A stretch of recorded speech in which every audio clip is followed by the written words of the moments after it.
Assalamualaikum warahmatullahi wabarakatuh. Anak-anakku, kita mulai pembelajaran ini dengan membaca Bismillahirrahmanirrahim. Kita akan belajar tentang surat At-Tin. Nah, mari kita belajar membaca bersama-sama. Silahkan.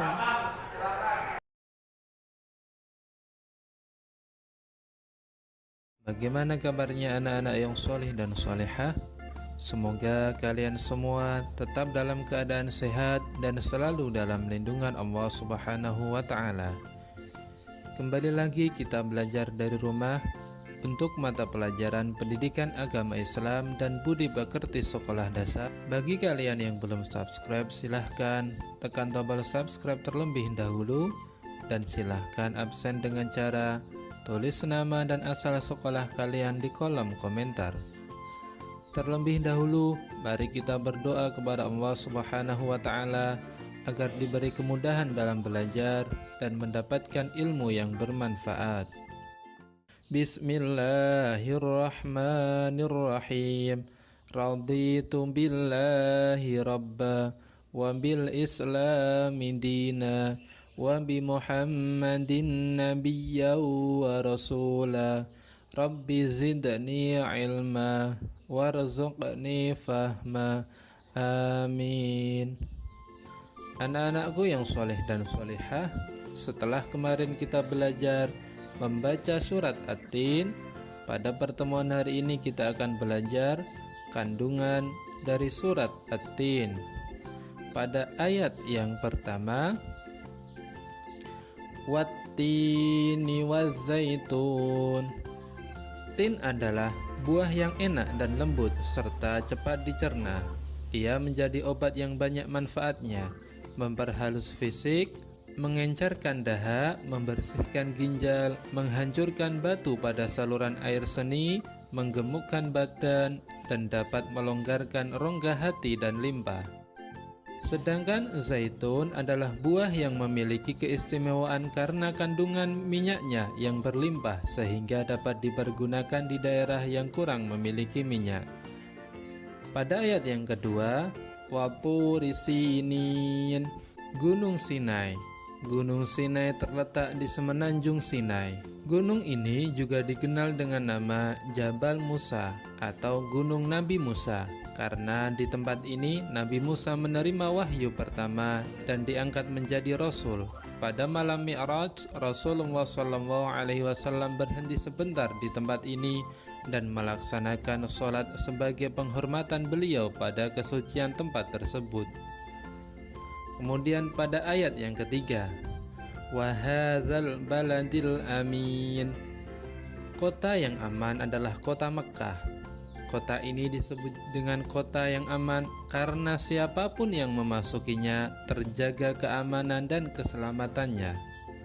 Kota Mekkah juga disebut sebagai Ummul Qura dan tanah yang aman.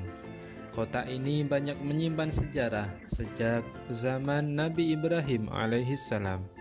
Ayat keempat, Laqad khalaqnal insana fi ahsani taqwim. Allah Subhanahu wa Ta'ala menjadikan manusia dalam sebaik-baik bentuk. Proses kejadian manusia tidak sama dengan kejadian makhluk-makhluk lain. Manusia memiliki akal, jasmani, rohani, dan nafsu. Anggota tubuh manusia serasi dan seimbang sehingga tampak indah, cantik, dan memudahkan untuk melakukan kegiatan. Sedangkan hewan hanya memiliki jasmani dan nafsu saja. Manusia harus mampu menjaga keseimbangan yang dimilikinya agar supaya menjadi mulia. Apabila manusia mengutamakan nafsunya, maka ia turun derajatnya seperti hewan. Selain rohani, manusia dibekali dengan akal pikiran agar supaya dapat membedakan mana yang baik dan mana yang buruk. Ayat kelima, Summa radadnahu asfala safilin. Allah Subhanahu wa Ta'ala mengingatkan manusia, Sekalipun mereka sempurna, tetapi dapat turun derajatnya menjadi hina karena pengetahuan, sikap, dan perilakunya apabila telah keluar dari aturan yang ditetapkan oleh Allah Subhanahu wa Ta'ala melalui Rasul-Nya.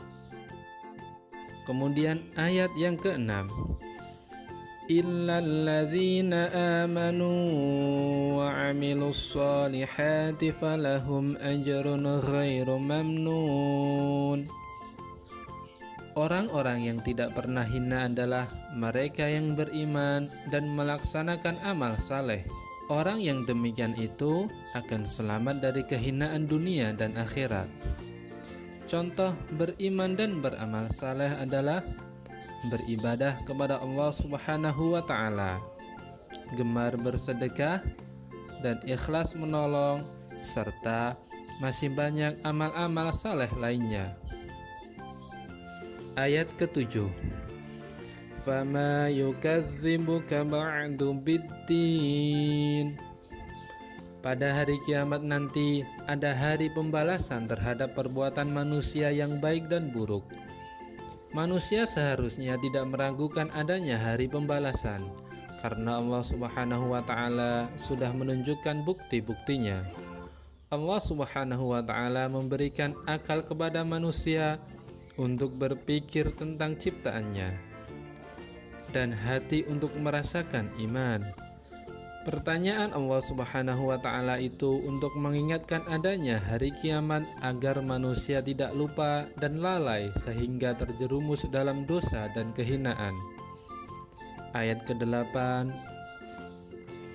alaihissallahu bi ahkamil hakimin. Allah Subhanahu wa Ta'ala adalah yang maha mengetahui, sebagus-bagus pencipta dan pengatur segala urusan. Allah Subhanahu wa Ta'ala yang memberi keputusan atas segala persoalan. Tiada perbuatan walau sekecil atom pun yang dapat terlepas dari pengadilannya. Pengadilan Allah Subhanahu wa Ta'ala adalah sebaik-baik pembuat keputusan. Allah Subhanahu wa Ta'ala Maha Pengasih kepada hambanya. Ia senantiasa mengingatkan agar manusia tidak lupa diri.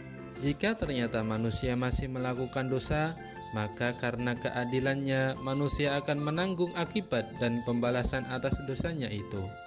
Allah Subhanahu wa Ta'ala juga telah menyiapkan kenikmatan bagi orang yang menjalankan syariatnya. Dengan memahami kandungan surat At-Tin, kita dapat menerapkannya dalam kehidupan sehari-hari. Di antaranya, 1. Mensyukuri karunia yang Allah berikan. 2. Menghindari perbuatan yang tercela. 3. Melaksanakan amal saleh. 4. Menunaikan ibadah kepada Allah. 5. Mengingatkan antar sesama tentang balasan dari Allah atas perbuatan ketika di dunia di hari pembalasan. 6. Memutuskan suatu perkara dengan seadil-adilnya. Alhamdulillahirabbil alamin. Pelajaran kita hari ini telah selesai. Saatnya kita mengerjakan tugas.